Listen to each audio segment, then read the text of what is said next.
May mangilan-ngilan pa rin humabol para makauwi sa undas o kaya'y magbakasyon ngayong long holiday. Yan ang tinutukan ni Joseph Morong at Oscar Oida. Kung nitong mga nakarang araw, napalaban sa siksikan at unahan ang mga biyahero rito sa Parañaque Integrated Terminal Exchange o PITX. Ibahin niyo raw itong si Mang Maximo Peñaflor.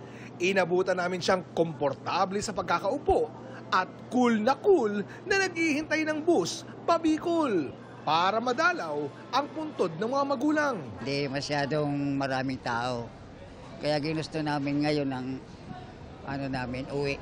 Di nyo na raw kasi itatanong, bukod kay Mrs., kasama niya ngayong babiyahe ang alagang si Bingay na medyo may pagkamaselan umano. Kasi siyempre, yan sa mga tao, na medyo parang nahihiya siya. Laging aircon ang sinasakyan nito kasi. Aircon, naka-aircon pa to Kasi nainitan. Ayon sa pamunuan ng PITX, halos back to normal na raw rito.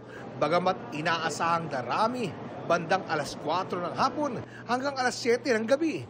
Halos wala na ring pila kanina sa mga ticketing booths. At maraming available na mga biyahe, mapabicol, Visayas o Pamindanao.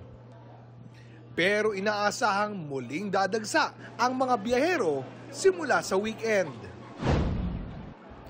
Maging sa NAIA, may mga humabol pa rin ng lipad para umabot sa kanilang probinsya sa undas bukas. Kailan na yung balik niyo, ma'am? Next week. Absent. Walang nag-cover. May ilan namang sa abroad magbabakasyon. Naka-break lang, oo.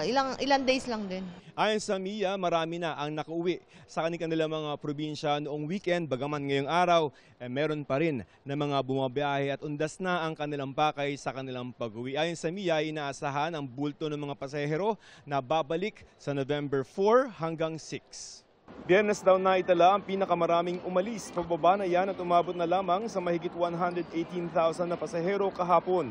Bumaba rin ang on-time flights sa NAIA mula sa 82% sa 79% na lamang. 85% ang target.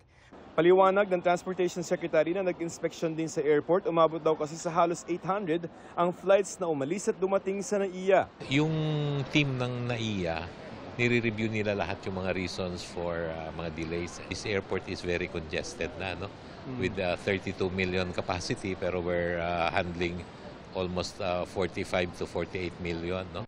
Sunod naman pinaghahandaan ang pagbabalik ng mga pasahero sa weekend, pero mas madali na raw yan dahil kumpara sa pag-alis. Para sa GMA Integrated News, Joseph Morong, Oscar Oida, nakatutok 24 oras. Mga kapuso, samahan nyo kaming tumutok 24 oras. Bisitahin at mag-subscribe sa GMA Integrated News sa YouTube.